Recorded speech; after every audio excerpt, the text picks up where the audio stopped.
So we're going to have Mark O'Neill on the podcast tonight. Yeah. Who's an old friend of mine from when I worked in Florida. An old Florida buddy. Old Florida buddy. Old Gatorhead. That's right. Don't say Gator. I went to Florida State. Oh, sorry. Yeah, it's not great. And but you made me think of this. Florida emergency management had amazing characters, and there's this one guy who's a logistics guy who's a genius. All logistics guys essentially are geniuses. That's where you find the actual smart people in emergency management, not like planners. Right? Planning. He lived in this town about 30 miles outside of Tallahassee, where the state government was, and he had a racing bike. And every morning he would commute to work. Like a racing motorcycle. Like a racing motorcycle, right? Not like a moped. I was thinking of like a bike, like a street bicycle. Right, which is funny because Mark O'Neill actually is a racing biker right? Yes. on a regular bike. But this dude was much cooler because he had like a motorcycle. Yeah. And he wore like the leather jackets and stuff. And when he would commute to work, he would go so fast. He would go like 120 that he would just blow by cops like every day. And they were just used to it. They would just watch the guy go by. And they couldn't catch him, right? Like they would take off to try to get him, but he's nothing. Gone. Which he really should be the one doing a Dukes of Hazzards podcast. Because he's much faster than God bless Florida, man. I know. It's like the best characters. It is.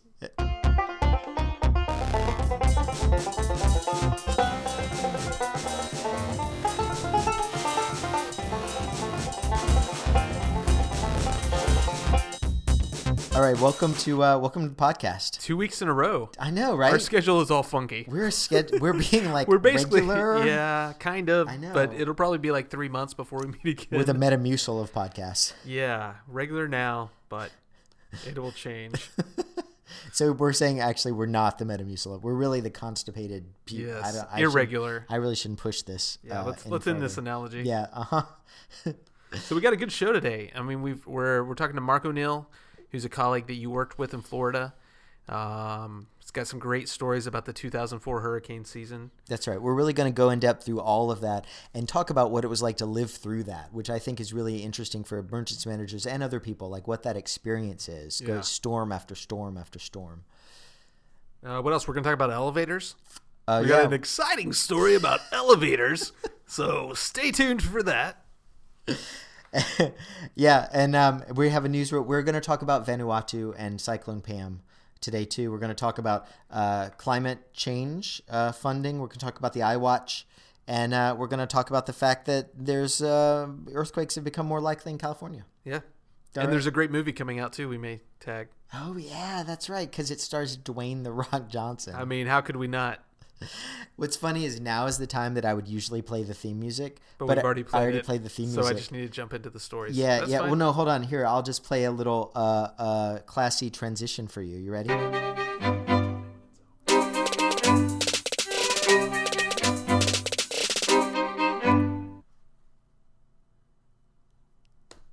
All right.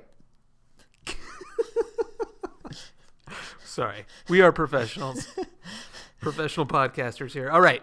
You ready for the elevator story? I'm ready. Are you sure you're ready? I'm going to hit. You know why? It's the most exciting elevator story. This is why this is, because you remember, I think last time on the podcast, I told you about my first exciting experience as a merchant, which is when I went in the little fake van where they set it on fire. Yes. The Red Cross van was on fire. Yeah. But they told me at that thing that you should never get into an elevator during a fire because you will die, because the cables will snap and you will fall to your deaths, and you should always take the stairs. So what are you going to tell me differently, Mac? That has been the go-to line from fire floor wardens everywhere since the 70s. And it's funny, this article. So the New York Times posted an article that in case of fire, use elevators. And so in New York City, the fire buildings and city planning departments are rewriting the rules that govern what's called occupant evacuation elevators. So these are elevator cars that you can go into when there's a fire or an emergency, and they go all the way down.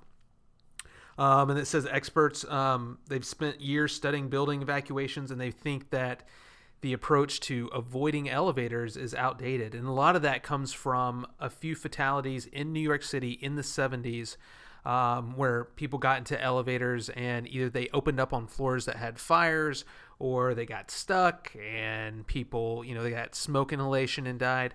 And so they just kind of came up with this rule, don't use elevators. But a lot of things have changed, a lot of ventilation. The elevator technology has changed a lot since then. So Yeah, so they're saying now there's these special elevators. They exist in Europe, and probably pretty soon we're going to start seeing them in the United States. Oh, they're European. They're European No, elevators. So my they're like, faith get in is the really elevator. going down. No. But, one thing they do acknowledge is that it'll take a lot of education. Can you imagine if there's, a fire or big disaster and you want to get in a crowded elevator? I mean, I would think twice, even if I was up high in a skyscraper. But, I mean, that's the problem they have, these skyscrapers in New York. You're 60 floors up. You're going to hike down the stairs. You need to get out of the building. Here's what I don't understand. Okay, I have two thoughts. Ready? Yeah. Thought one. It says they go all the way down, but if you're on the 60th floor, does it hit every floor? Like, is the fire like chasing you and the elevator's like, ding, here's another floor? The article's not clear. I think some will go all the way down. Others, though, will go to a safe floor. Mm-hmm. So, I don't know. It knows what floor to go to drop you off on. So it's not because it's a fancy European elevator. Put your life in a. Second thought: what we really need is Willy Wonka's Great Glass Elevator, because would be awesome. That went into space, and I think that would be much better than any other possible elevator solution. It has an interesting stat here. They say that about 3,000 people were saved during 9/11 in the first 16 minutes after the aircraft hit World Trade Center 1. And most of that was because of the use of elevators. And that's about, as many people who died that day. So that, they're really trying to base this on evidence and evacuation plans that have happened. So we'll see.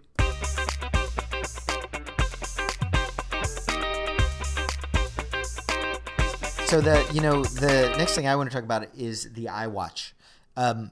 And it turns out, so we were going to talk about the iWatch and just do a segment on how it could be helpful in emergency management. But it turns out that iWatch is actually the name of a 2010 terrorist spotting program that Los Angeles Airport did, which was supposed to be able to spot terrorists using 27 behavior characteristics. Right. I think things like walking with your hands in your pockets. Bomb. That's right. That's a good one. No, I is hope nice. That's on the list. Check their shoes and underwear. Yeah. But the iWatch itself, I feel like there are lots of things you could do with it for emergency management. Yeah. I mean, one thing is just notification, right? Like if employees had the iWatch, they could instantly notify them of dangers in the building, evacuate, shelter in place. And you say, oh, well, they got cell phones, they can do that. But I feel like, cell phones, you're always like jumping up and leaving your cell phone at your desk. You could GPS, you have 100 employees, right? You can tell when all of them get to a specific place. Right. And apparently the iWatch is going to be able to do things like predict heart attacks. It can sense based on your health conditions whether or not you're likely to have a heart attack. Is it continually taking your pulse, I guess? Yeah, it has this amazing health monitor software. So it can track your exercise and it can track your fitness levels all the time, as well as your health rate. And apparently I also saw an app on it where you can see a countdown to your death on the iWatch. I'm totally serious. Just what we need. Every time you exercise, your death gets a little farther away. Every time you eat like massive amounts of cookies, as I will be doing during this episode, your death comes like ever closer to you. Oh my gosh. As if there's not enough anxiety in this world. Now we need something constantly telling me when I'm going to die. That's right. That's why I go to church. Right. Oh, I thought I hit a sound thing. My soundboard is just not working. Here we go. I'm going to try one more time. So just briefly, I'm going to just run through a couple of things that are in Emergency Management Magazine, which is the best magazine. Everybody should read it. Next to Nintendo Power. Oh, yeah. No, Nintendo Power is awesome, really good. New Zelda game this year. What? Starting in 2016, FEMA is only going to approve disaster preparedness fund for states whose governors have hazard mitigation plans that address climate change. So when you're doing, I know, right? That's like double-handed clapping. So everybody writes hazard mitigation plans. So that's a plan that you write to say not how you'll respond to a disaster, but what things you'll put in place to make a disaster less hazardous for you. And the idea is it's got to incorporate climate change, not just what kinds of storms you can hit now, but what could hit you in 30 years. And it's amazing for two reasons. Governors have to sign the hazard mitigation plans, which means a governor has to admit that climate change is like a real thing in order to get FEMA money. So that could be tough for like a bunch of governors. Just proud to say New York has already done this. Climate risk is already in the mitigation plans. But at the same time, these new rules don't require public involvement. So you don't need any citizen commentary on the hazard mitigation plans. Yeah, that's an interesting thing to me. They don't require public involvement. Tonks is going crazy. Tonks the dog is a total Tonks environmentalist. is like, I don't believe in climate change. Yeah, come on, Tonks. The evidence says otherwise. Anyway. And the other thing, wait, I can't tell. Did you make your point or not, or did Tonks just completely throw you off? No, I think Tonks is totally distracted. just riff. Yeah. So the thing about dogs and environmental change is that. Oh, there's a cat. There's a cat. Oh, that's why those cats. New York City cats. Classic dog emergency manager paradigm. But yeah, so no public comments on hazard mitigation plans. Right, which is funny because every other kind of plan you now have to do public comments on. Right. So at the same time that they're saying you've got to cover this, they're restricting public view of it at the same time. How many jurisdictions do you think brief the public on their emergency response plans? I don't know. You think that happens very often? I don't really hear about that. The problem is there's a difference between having like a town hall when 15 people come to it and then like really letting people know what's going on. Right. But more and more are. I think the majority of states do that at this point. Yeah. So another story in the second best magazine that we subscribe to is that there's a new geological survey that says it's increasingly likely that a magnitude 8 or greater earthquake will hit California. And the reason they said that is because previous geological science, I know everybody is like, thinks it's awesome when we dive into geological science. Thought that almost as great as elevators. I know, right? Put those together, then you've got a real problem. Great podcast. That's episode. when you need Dwayne the Rock Johnson. So it used to be that they thought you could only have an earthquake on sort of one fault at a time. But now the science says that you can have an earthquake that cuts across multiple that goes across multiple Ariel, faults. Calibri, Helvetica. Wingdings. They're all falling apart at the same time. And so you have more higher magnitude earthquakes. Don't get that excited because the idea is that now you're going to get an 8.0 quake in California once every 494 years instead of once every 617 years. Yikes. So that means Dumbledore is only going to see like 3 of them instead of 2 in his life. Yeah, which is pretty intense for him. But I mean, I think we should take this opportunity to say there is a new earthquake movie coming out. That's right. Right? That's right. Mitch and I watched it's not quite a full trailer, it's a teaser. Yeah. Mm-hmm. But we watched it before the podcast. Maybe next time we'll watch it. Yeah, we're going to live watch. We're going to live watch the podcast. I got to admit it looks pretty awesome. Yeah, no. Dwayne the Rock Johnson is in it. Mm-hmm. I hope he's an emergency manager. We're not quite sure. No, we don't know what his job is, but he's not wearing a polo shirt, and he's not Tommy Lee Jones. He doesn't have any belt clips on him, so I don't know. But it actually, all kidding aside, it's totally serious. It looks really good. Oh, no, it looks incredible. Front runner for the Academy Awards next year. I'm definitely going to watch it. Definitely. All true. So I did want to take a second and talk about Vanuatu and Cyclone Pam that hit that. So we don't have enough information yet to really talk about it in terms of a full disaster breakdown like we've done before. But I want to walk through the timeline. So just kind of as background for people that don't know, Vanuatu is a collection of about 80 islands, 260,000 folks that's northeast of Australia. And it was hit by Cyclone Pam. So Cyclone Pam had, at its maximum, 320 kilometers per hour winds. It killed, I guess the death toll as of today, which is March 19th, is about 11. But it also destroyed 90% of the known buildings in the islands all over. And so there's been a lot of news coverage. But what I wanted to do is just go sort of day by day through the last almost a week of a response. So everybody sort of knows how these things happen internationally. It's kind of similar to Typhoon Haiyan, which we talked about with Alex Theron a few episodes ago. So first off, Pam was a record-breaking storm in that it had 155 miles per hour winds that were at a 10-minute sustainment period. So what that means for all you meteorological junkies out there is that wasn't a gust. Like people talk about storms and they talk about gusting winds, but if it's there for 10 minutes, that means that it's a whole different ballgame in terms of wind speed. So March 12th, Cyclone Pam, megacyclone Pam, really hit a Category 5 rating.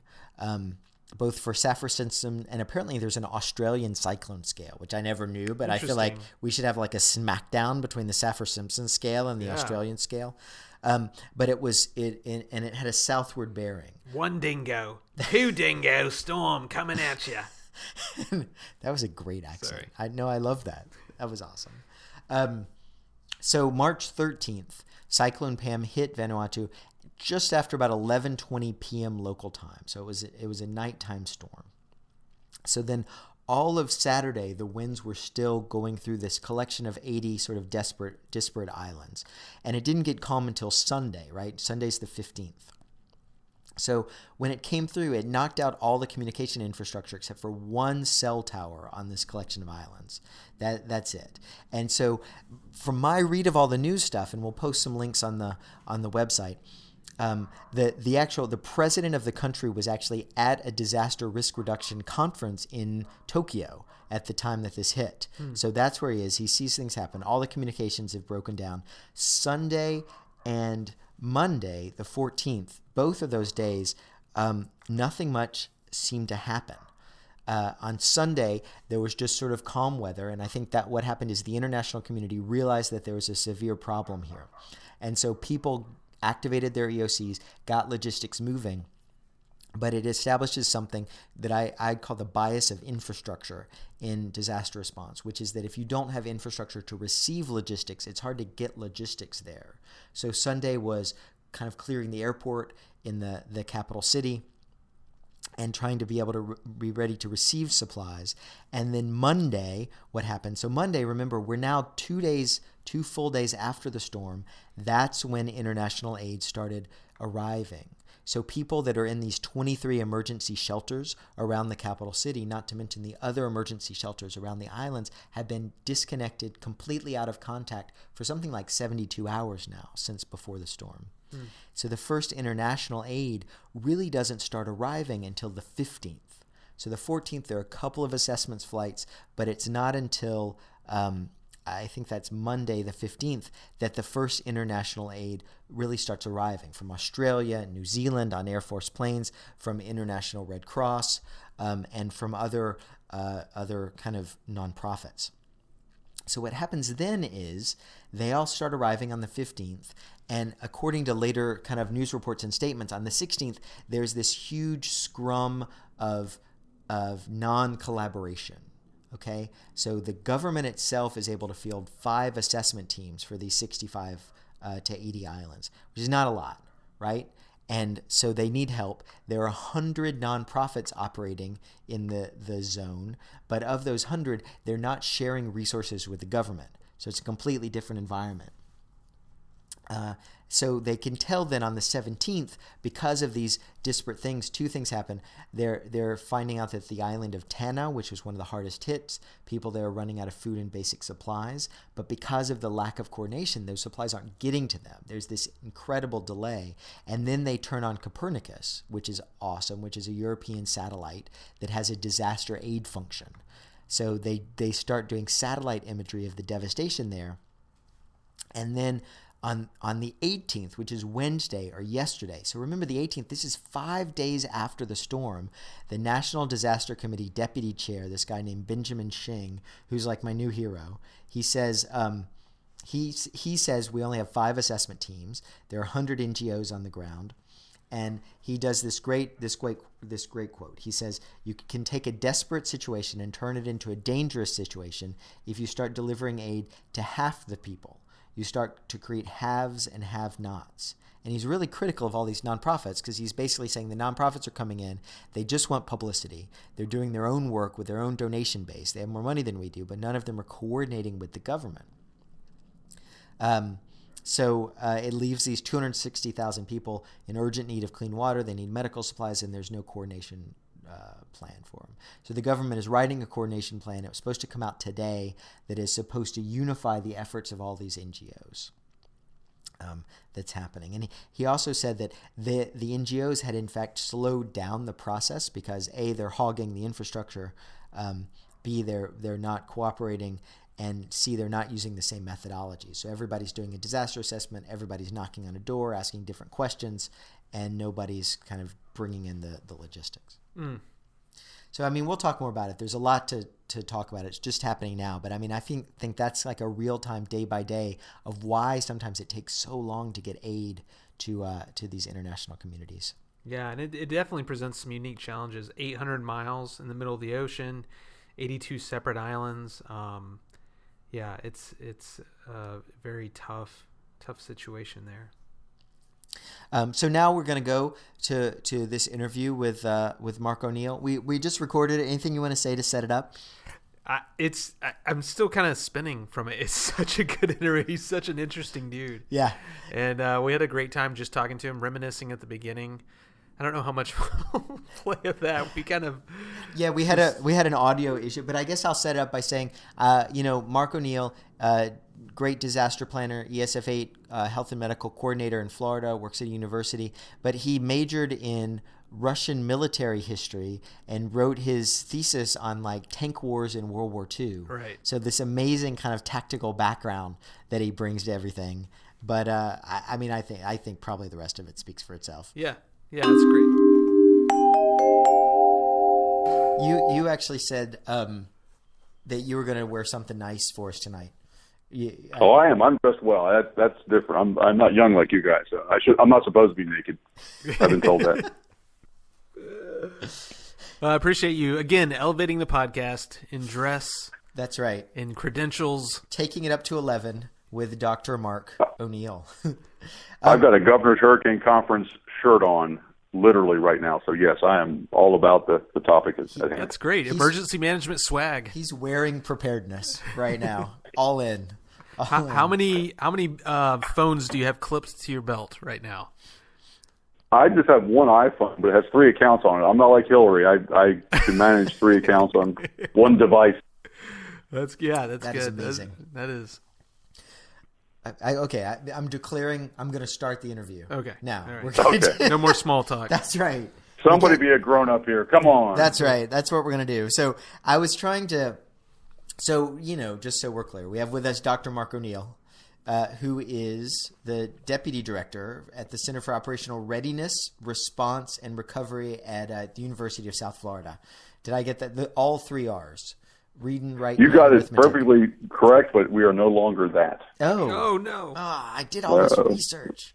Are you? You're the Center for Disaster Help Policy. Is that what you are? Because we weren't an official center. When they came up for accreditation, they went, "Well, you guys can't be a center anymore, but we like that Core 3 logo."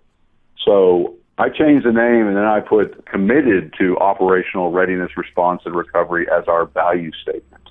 Oh, that's good. So we have a values statement. I like that. That works. Yeah. And you get to keep the Core 3 logo. It's all about the brand. Exactly. We have the shirts we bought. I'm not getting rid of the shirts. So.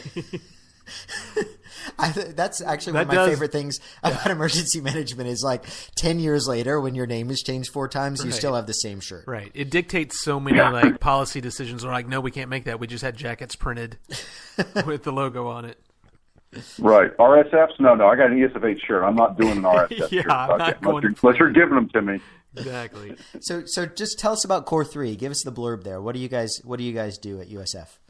Well, and we actually still trying to do the same thing. As you know, Mitch, from your experience, you had a lot of fun with that with environmental health, where we have these subject matter experts, and we're trying to take what they know and apply it to an emergency response at some level or another.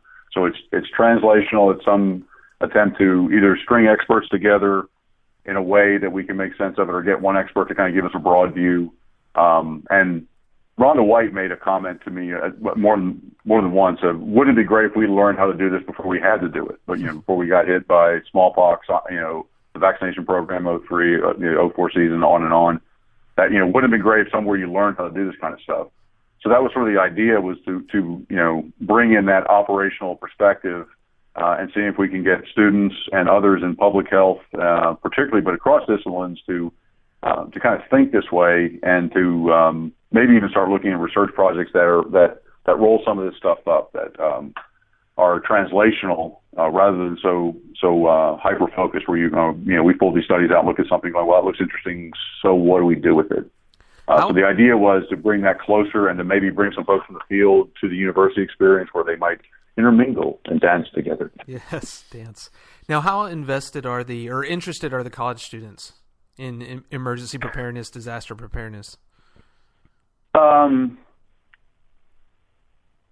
Some more than they thought they were. I did a graduate seminar with maternal child health, and afterwards they told us frankly that this wasn't what they were excited in, but they got really interested when we started talking about pediatric issues. Mm-hmm. Several of them were moms. 2 of them were MDs that were also working. This was a PhD level. Once we started talking about some of the pediatric issues and some of the shortcomings, they said they were amazed at how interesting it was and how much they hadn't considered it. And as practitioners, they were like, it was a group of women who, unlike us, were very self-critical. They were like, wow, we didn't know as mothers, we didn't know as MDs to talk to our patients about this. All this is really eye-opening. So they did see it as exciting. Others are interested, but because it sounds exciting, and until you get involved in it, I've listened to a few of your podcasts, and only 10. It seemed like 70 when I was listening to them.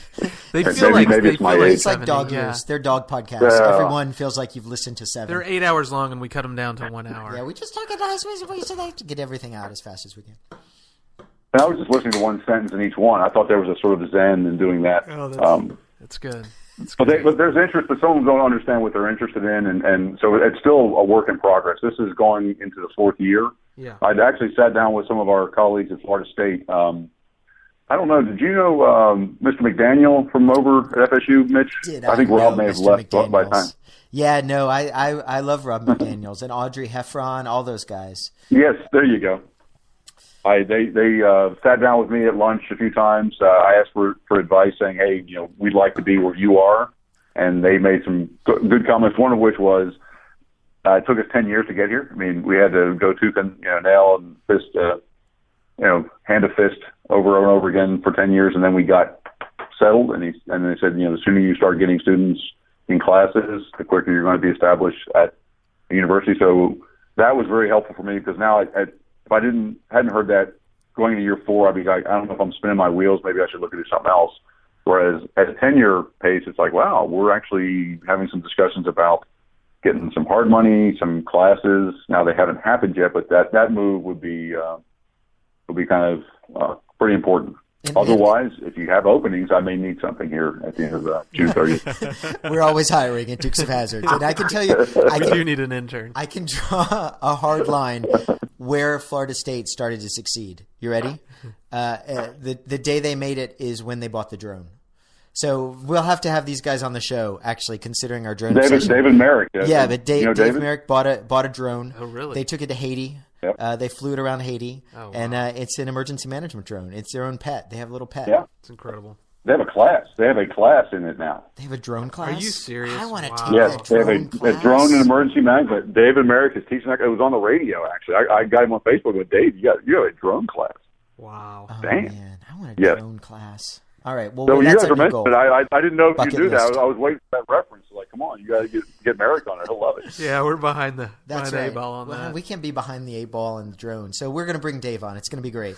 But I want to go back a second. We're going to do the Wayne's World, sort of the thing where you wave your fingers in front of your face and go to just go back to 2004. Because I thought it'd be interesting to take some time and go through that year, the year of 4 hurricanes in 6 weeks. The first year I was involved in emergency management, and just talk some about Florida's public health response, which I know, after you came back from vacation, that you were heavily involved in, and see if we can just sort of figure out some lessons learned there, and maybe talk about how that was foundational to some of the stuff you're doing now. Sure. So let me set the scene, right? If I can set the scene. Hold on. I have too many windows open right now. There we go. All right. So 4 hurricanes. And I remember this actually because Livy, my middle daughter, was born that year. She was born in July. And so when she was 1 month old, Charlie hit on August 13th near Port Charlotte. This was when everybody thought was going to hit Tampa, turned at the last minute, hit it as a Category 4, and it was a massively devastating hurricane.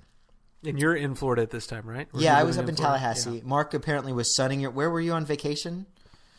I was actually, I flew out the 13th to celebrate my mom's birthday as a surprise, and then I was at a conference in D.C. I was education and training lead back then for preparedness and I was there at a education and training conference in D.C., and I was leaving my boss, Sandra Schoenfish. I said, hey, my mom doesn't know I'm coming. I can cancel my flight. I can stay. And she said, well, this is like Andrew.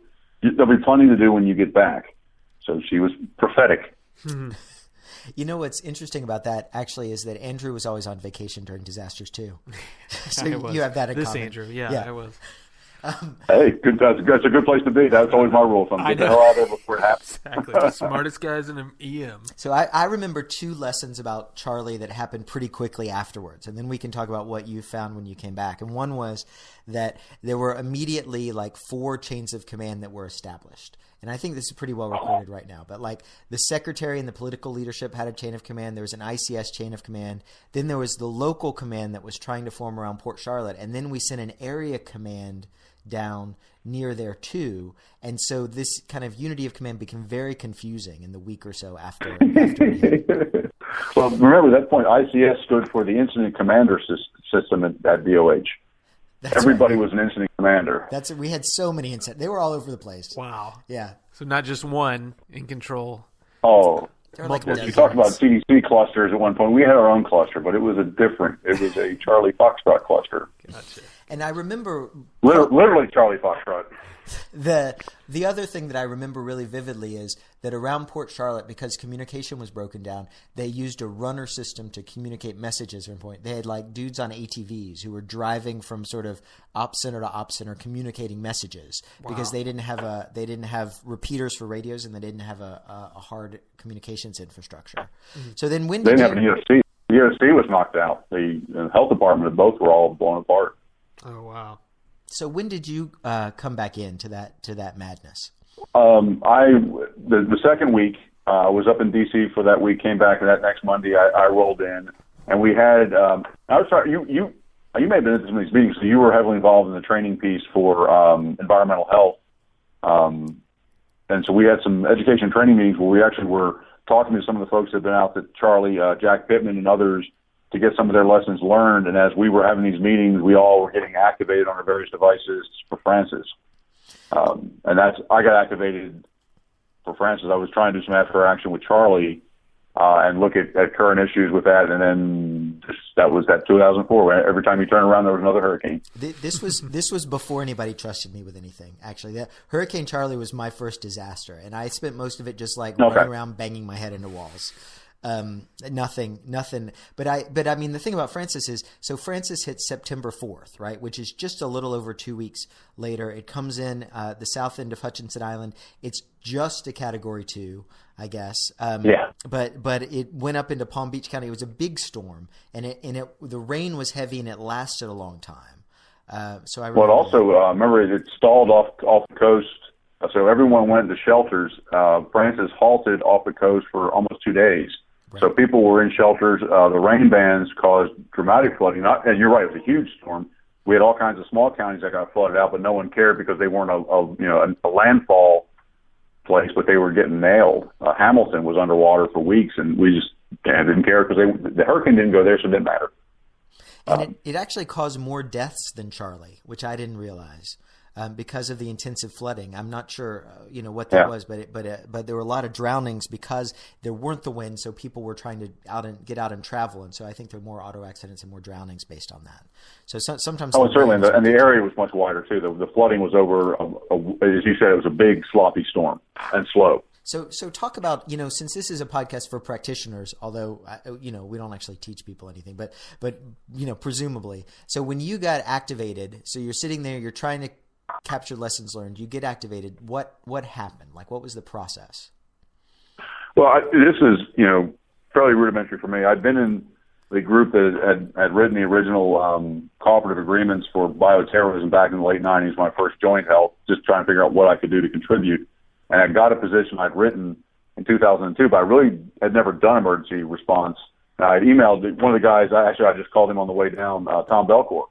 He's in Micanopy, was chatting with Tom. Was one of the leads for Charlie Command down there, and a legend in his own right. But I emailed Tom asking, what should I do? I mean, I don't know anything. And his first response was, well, you're in Tallahassee, you're supposed to know everything. Tell us what to do, we'll follow. And I emailed him back on Tom. I'm being serious. I don't know squat, so what do you recommend? So, well, you got to know Belcourt. Belcourt, I mean, anyone from Tallahassee, he just blasts them first thing. And so, you know, and he emailed me back afterwards saying, hey, you know, we got a lot of people in ops and logs. We really need people in plans. And so I started that track, and I took the IS 195 class back in the day, which is the equivalent of IS 200, which is the first time I'd ever had anything like a training about emergency management. And that's what I took into the 2004 hurricane season. So I'd never been to the EOC. Someone had to show me where it was and show me the door.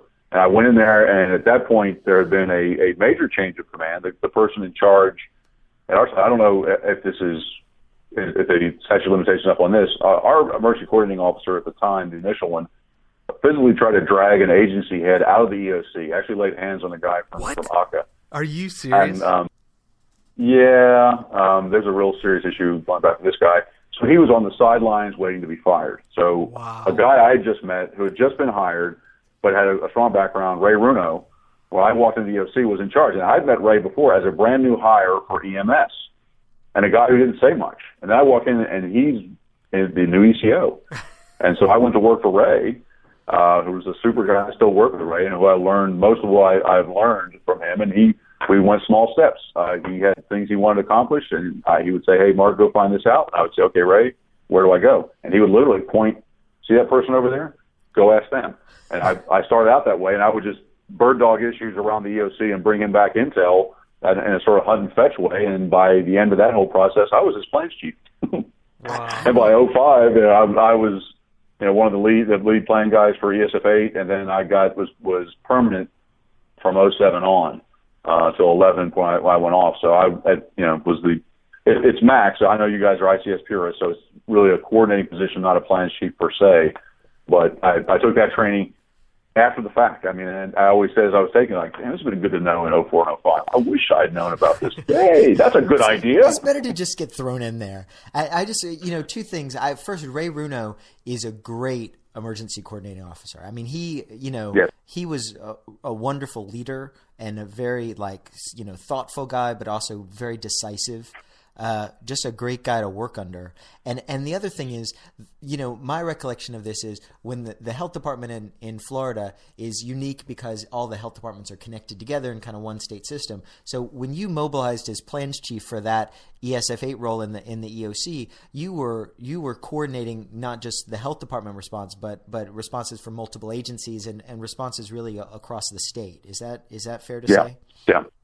Yes. Or trying to, but the reality was the talent that came in there made it.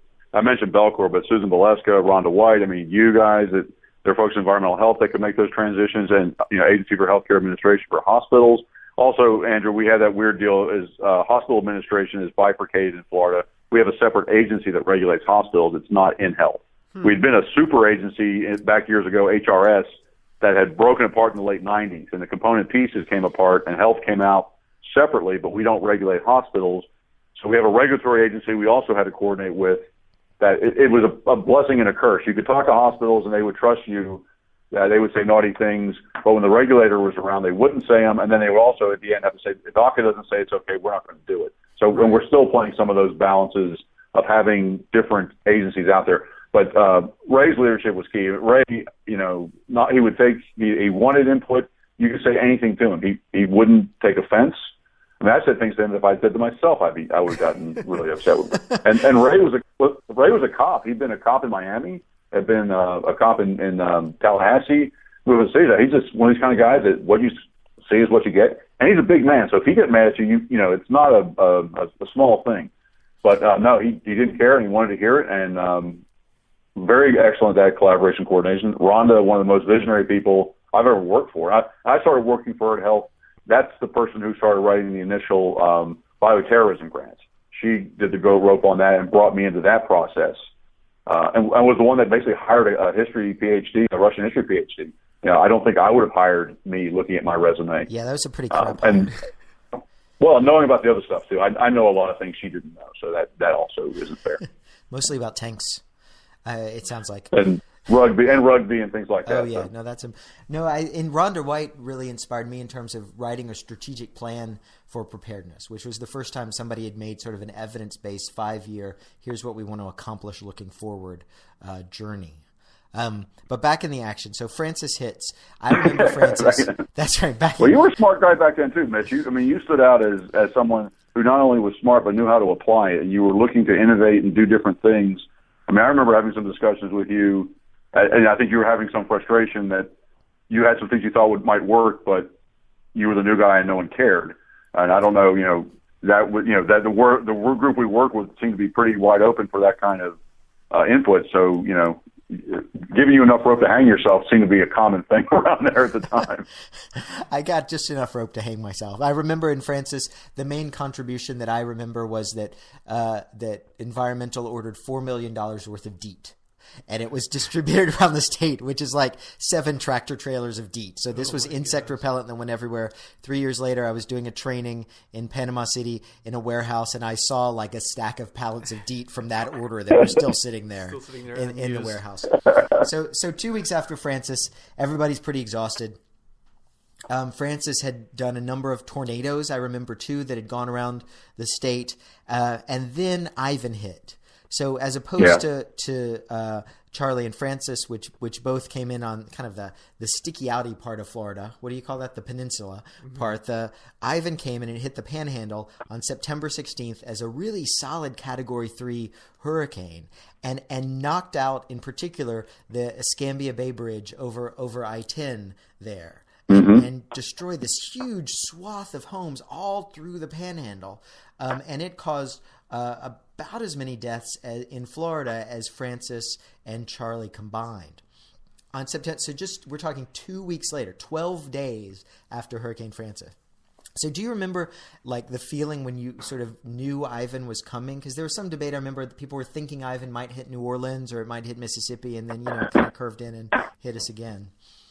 Do you remember the super shelter in Orlando? Were you around for any of that planning? I do, yeah. But talk us through it, because that I think is really instructive for people doing coastal storm planning. Oh yeah.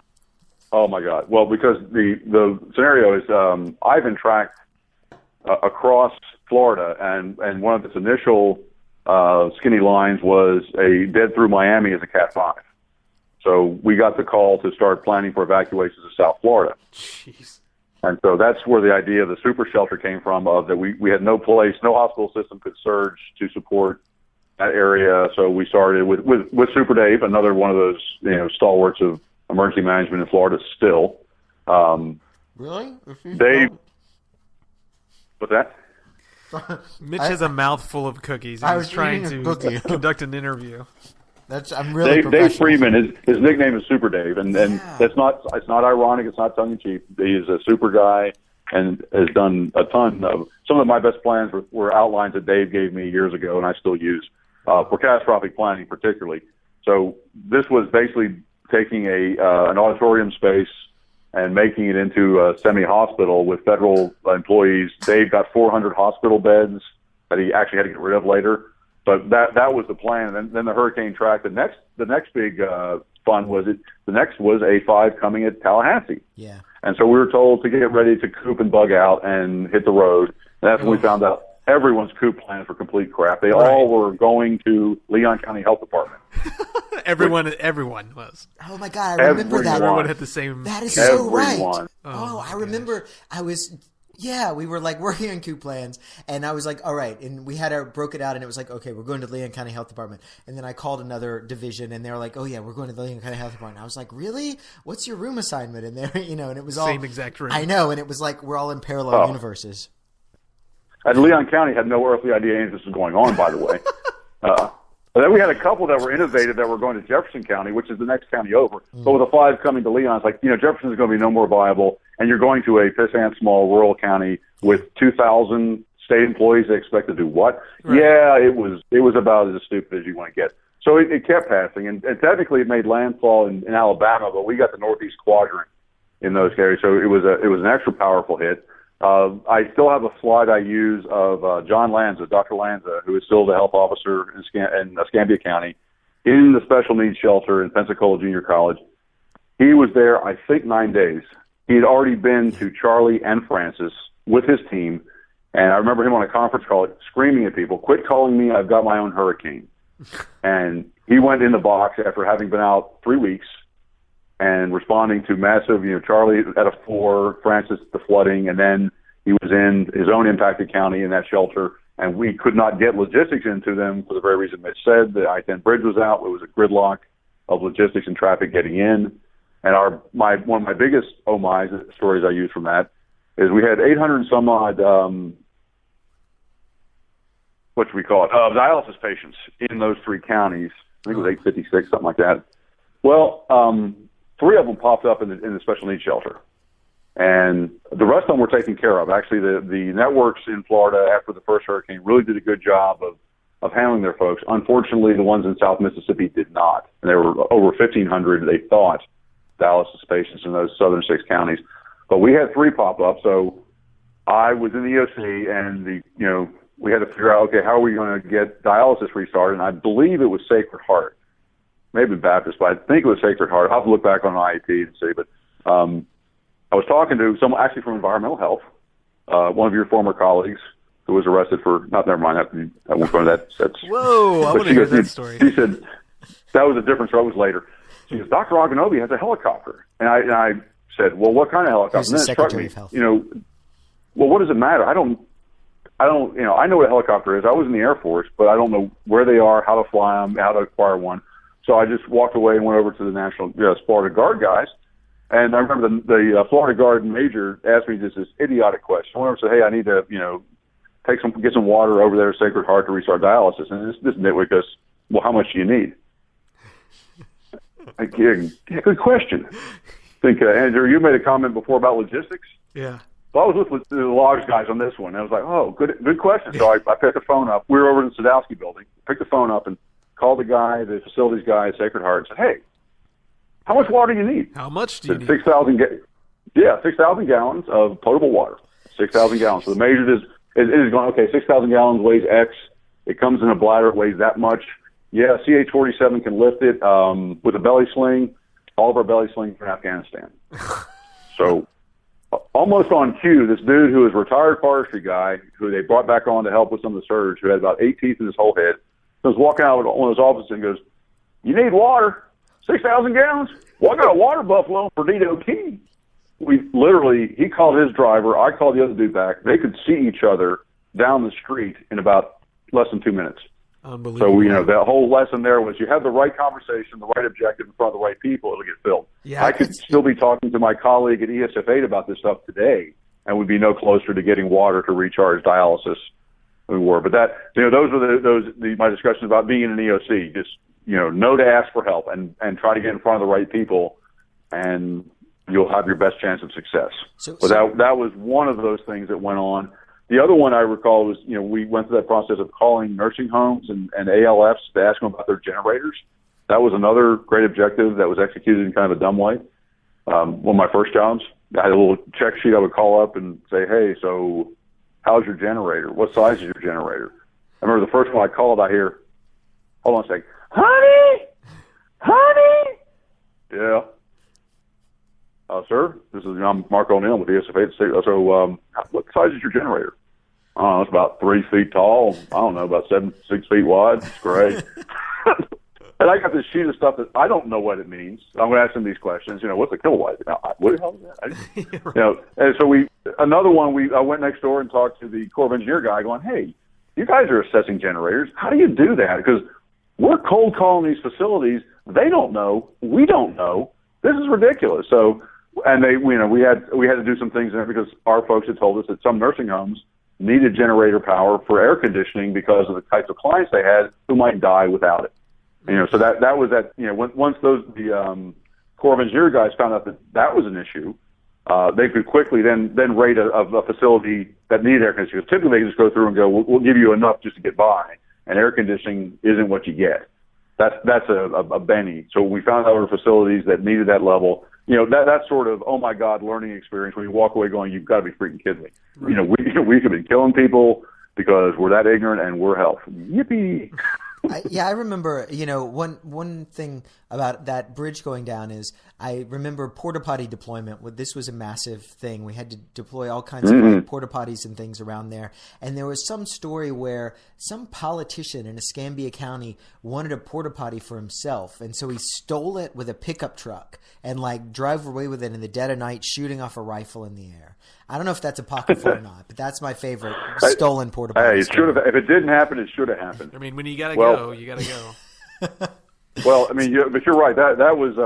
Victor Johnson, who is with the Bureau of Preparedness and Response now, was one of the major logs guys. Ed McEachran was the lead. We were buying porta potties and oxygen all over the country. We literally purchased all the production of sand packs. We had to go to that terminology because we learned in steps. As you order a porta potty, that doesn't order the people that come in to empty it for you, nor does it have hand wash stations and all kinds of other stuff. You have to. That's all a wraparound. So we learned, after a while, little logistical things like when someone from Charlie orders diapers, don't assume it's for children in an area where the mean population is 68. Mm-hmm. I think if you send them baby diapers, they can't work with adults. They can squeeze into them. I think that those lessons learned from these storms, particularly logistical things like sand packs, are things that I'm worried have not entered the emergency preparedness consciousness the way they the sand pack breakdown. This is one of the my geek out about the planning P. The way the sand pack breakdown works in terms of how many porta potties with some that are accessible and then ordering a service contract is this great advance for emergency management that I wish were plastered in every EOC around the country. Right. But I feel I'm worried people are forgetting about them at this point. I don't know if Florida. I'm hoping Florida still has all those things. Well, as you're saying, we're going on 10 years since Wilma. At the end of this year, will have been 10 years since a major hurricane. We've had a lot of other activations, but they've been all weird and interesting. Deepwater Horizon, the Haiti repatriation, H1N1. You guys were part of that too. That has its own weird little logistics. But in terms of the storm stuff, I heard you all mention an after action you have from New York where you had apparently after Sandy quite a number of corrective actions, which sounded to me a lot like what we pulled together after 2004. As you know, if you don't play the game, the team is a lot different. Even if I went back into it, having done multiple hurricanes, it doesn't mean I'm at the same place I was or could be. The system will be different. There have been a lot of political changes in Florida as well. The agency capacities are much reduced than they were at that time. The staffing levels, a lot of things have gone to contract. So when we're looking at one of our projects I'm working on now is a comprehensive emergency management plan with the Department of Transportation. And as ESF 1 and 3 lead, they've got a lot of really serious stuff that they deal with. And their agency is substantially smaller, and it's all, a lot of it's contractual. And they're saying, well, we can do contracts. And yeah, you can, but that's a whole different level of planning with the private sector, who isn't running around with lots of excess capacity and capability. As you guys know, they're trying to make as much money as they can with as little as they can get away with to increase profit. That's just the way it works. It's a good thing that there aren't any consultants in the room right now. So back to Florida 2004. I think I'm remembering. So Ivan comes through, right? That hits September 16th. And then again, and it's unbelievable, right? But when Gene came through, it hits Haiti first. And it kills several 6,000 dead or something like that. Yeah. And then it hits in Florida September 26th, and it hits in the same place as Francis. Like 20 miles away from the landfall. Exactly. And, ridiculous. So I guess what were your thoughts on that? Do you remember getting intel from that area? Were there things in particular that you were worried about at that time? Were you just too exhausted to stand up anymore? Well, we were. There were a lot of people that were. It was so tight for me. I don't remember being particularly concerned because I didn't really get up into. At that point, by Ivan, I was in a more like a plans chief role. Yeah. Mainly because I'm egotistical enough to run my mouth, even though I don't know anything. That hasn't stopped me my entire life so far. It's really one of your better qualities. It's my only quality. It's not whether it's better or not. It's just the only thing I've got. It's sort of an Irish thing. I was a linebacker. Why? Because I didn't have sense enough to know better. It's like, what the hell? Get up there and just be one. It seemed like a good idea. So I do remember the black humor of watching that track, and when one of the options was it did that big circle around and came back at us. the entire EOC were like, it's 2004. We're going to get hit by this thing. That absurd 360 wheel back around, of course. So we were all fatalistic in that sense. We were out of resources in a lot of ways. The biggest concern we had going in is that we had a special needs shelter that had lost its roof during the middle of Francis. They had to evacuate in the middle of the storm. And then with the new one coming in, we had to find a new shelter for them. And the idea was to use the TB hospital down in Palm Beach. So one of my last jobs as I was transitioning to the Gene team, we had some overlap with them, was to make sure all that preparation was done. Because, as you remember that time probably, Mitch, they started like bringing in a whole fresh new team of folks. Yeah, and Lucy G was the incident coordinator or commander for it. And she told me, I haven't done this. What's going on? Her group had been working the credentialing for healthcare folks coming in, which was hugely important. And then she gets put in the management role and Lucy's good to go, but we stayed on to make sure we didn't lose anything in that transition. And the special needs shelter going to A.G. Holly was one of those big challenges, trying to get with the field to see what they needed. And the communications weren't good because they were busy. They had been hit by a hurricane. And so I pulled the trigger on 2 federal bed pods, like 2,000 beds, because the FEMA guy said, use them or lose them. So I was like, what the hell, just let's put them there. And then right after I pulled the trigger on that resource, about 5 hours later, I get this email from one of the nurses in the impacted county saying, here's what I've got, and she had the beds.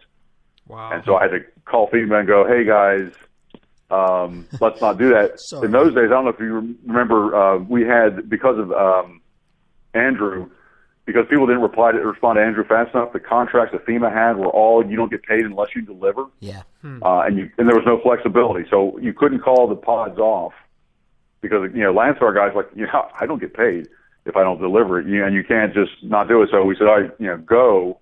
And I called, I think it was George, on the rear. It's like, just when they get there, just check them off as unloaded so they can get paid and get the hell out of there. Because you guys don't need 2,000 beds laying there when you already have, the beds you need there for your special needs shelter. Right.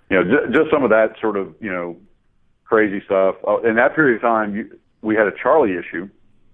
The super shelter stuff got out, and one of our folks who was not doing well from the Charlie impact, and not surprisingly, decided that they want to send a bunch of their special needs people up to Orlando to the super shelter and get them out of the county. Well, they really didn't communicate that well, and one of our folks found a bunch of these people waiting for a ride that wasn't coming. Oh, no. So I had to give a call down to Dr. Hartner, another one of our stalwarts. And Dr. Hartner, I met her before, is not necessarily one to be trifled with. She's got a great sense of humor. She's a smart woman, but she is not one that will just mess around. She says it like it is. And so this is a Sunday. They've got all their special needs shelters open. They've taken in folks from Charlotte and from other Hardy County, and they've been going for weeks. And so I call them up and say, we got an issue. Somebody has dumped some patients, some people from Charlotte, and they need to go to a special needs shelter. And Dr. Hartner said, okay, call me back in an hour. So I call her back in an hour. And she said, okay, we had a backup site. I've got the staff. They're ready to go. We're good. Thank you. Unbelievable. That was like, incredible. Oh, man. I was like, that.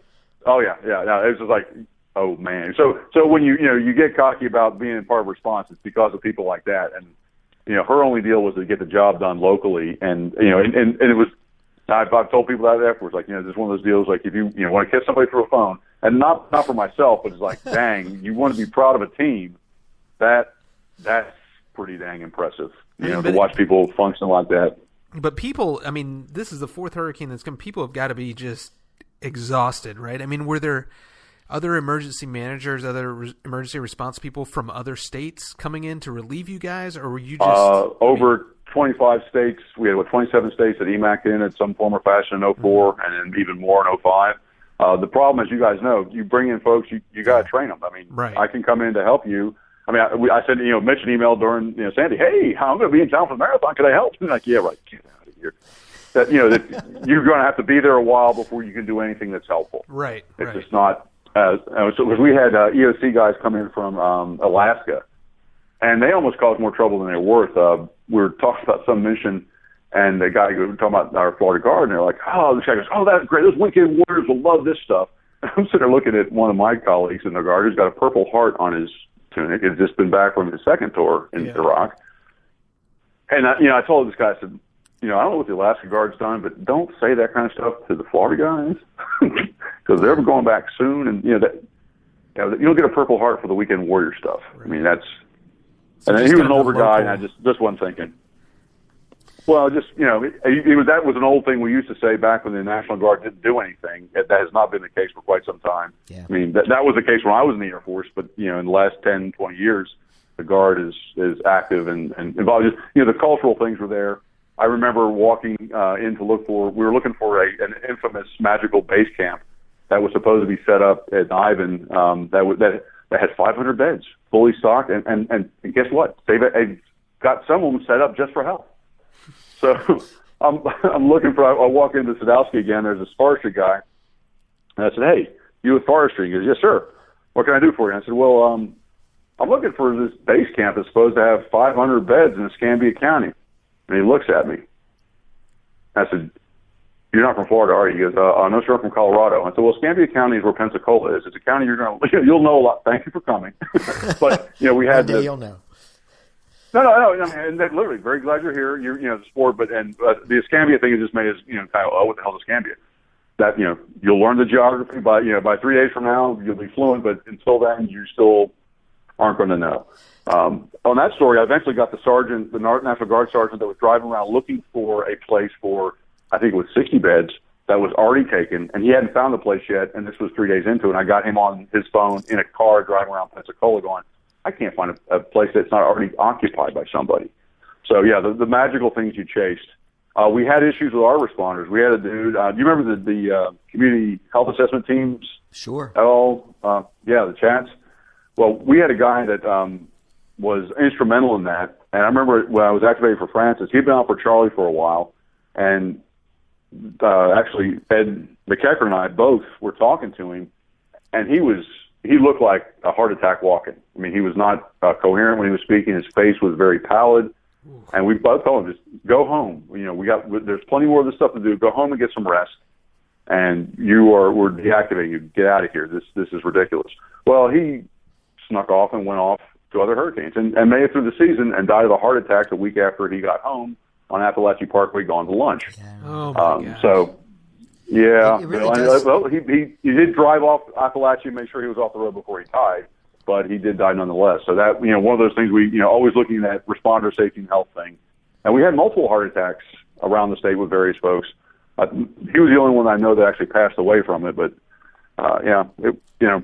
our workforce is not necessarily the healthiest to start with. It does. I mean, it takes a toll. I kind of hate to button it up on that, but I mean, the other thing that I think Florida did really well that I was impressed by is after these 4 hurricanes, they really did go through an incredibly comprehensive after-action report process that came up with all of these lessons learned. Like I remember that Susan Bilexa wrote a special medical needs shelter manual that I still think is the best one that I've seen before. There were all of these products that came out of that work that people were diligent about, and they were sort of apolitical, and they built this whole system based on that year.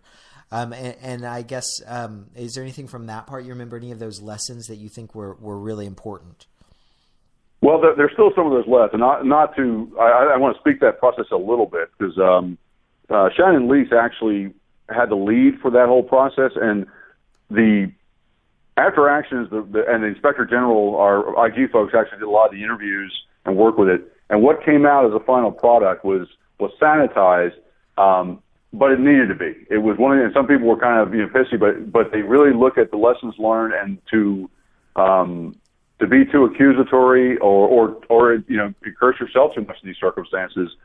It was natural given the emotion and the exhaustion. But I think you're right. The document itself really covered a lot of those bases in a way that needed to be covered. And you're looking for after action, the way to go forward. It's not a crime novel. It's not an indictment. It's like here's what we think went well. Here's what we didn't. The stuff that came out in ProPublica, I'm sorry, the pronunciations here, and NPR with Red Cross last year was up with you guys. I mean, looking at their AAR and then taking them to task where you guys did this right. Well, they had a pretty honest AAR, and you went and crucified them with it. that's going to be real helpful going forward. Yeah. Right. And by the way, who's going to backstop those guys? If you're going to kick them out as incompetent, so who's the next team up? Okay.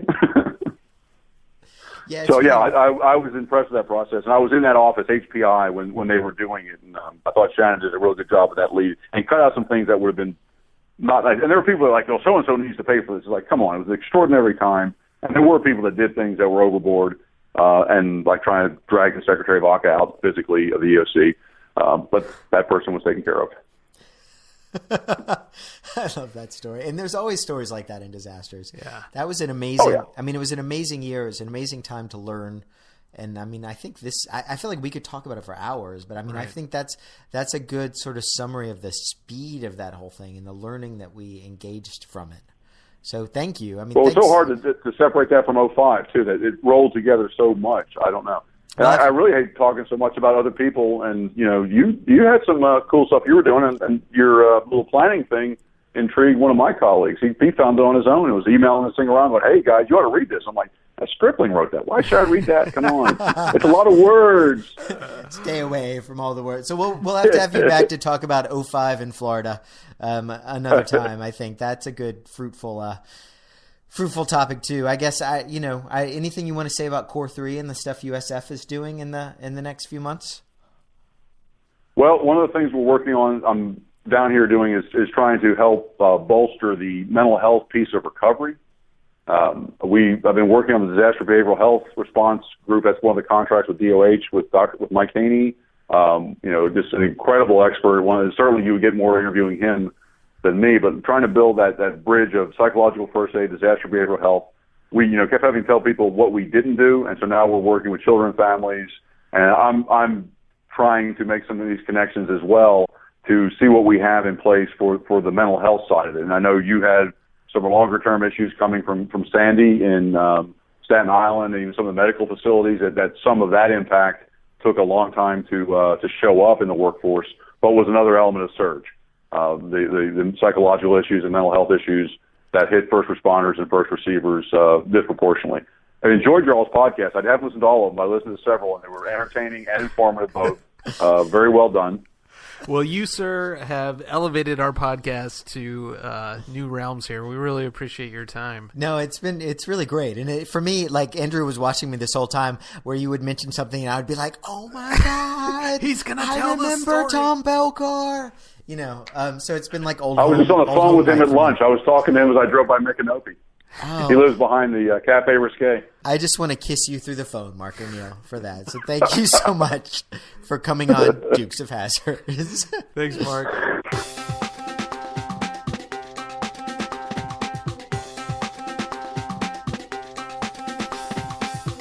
So that was Mark O'Neill. He is awesome. That was a great interview.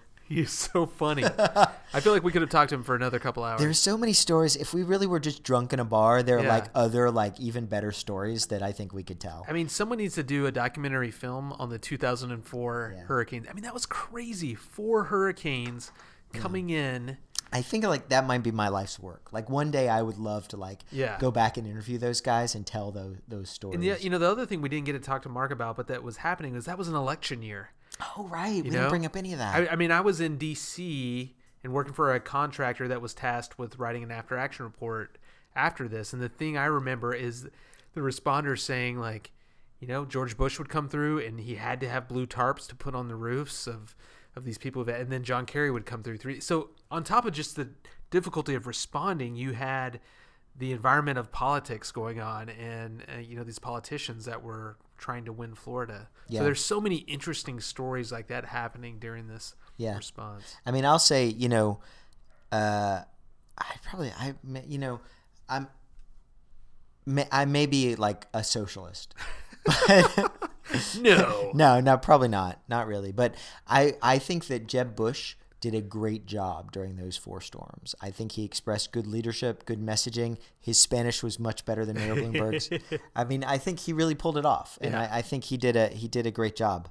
regardless of the political stuff that was happening. Sure. So, take that for what you will. Take that. Well, we'd like to thank Mark again for coming on. Absolutely. And elevating, classing this joint up. It was great. And that's pretty much our podcast, right? Yeah. We do want to say, though, because this is exciting, that now you can find us on Stitcher. Yeah, so everybody who doesn't have iTunes, you can't get podcasts that way, search us on Stitcher. We'll post the link and find us how to get there. Yep. Don't forget to review us on iTunes. Or Stitcher now. That's I guess right. You can review on Just there. Review, and here's what you do: review us awesome on iTunes, and then hate us on Stitcher, but use the same username, and people will be like, "What? Why is this guy so bipolar?" Follow us on Twitter, Hazards Podcast @Hazards Podcast. Go to our website, www.hazardspodcast.com.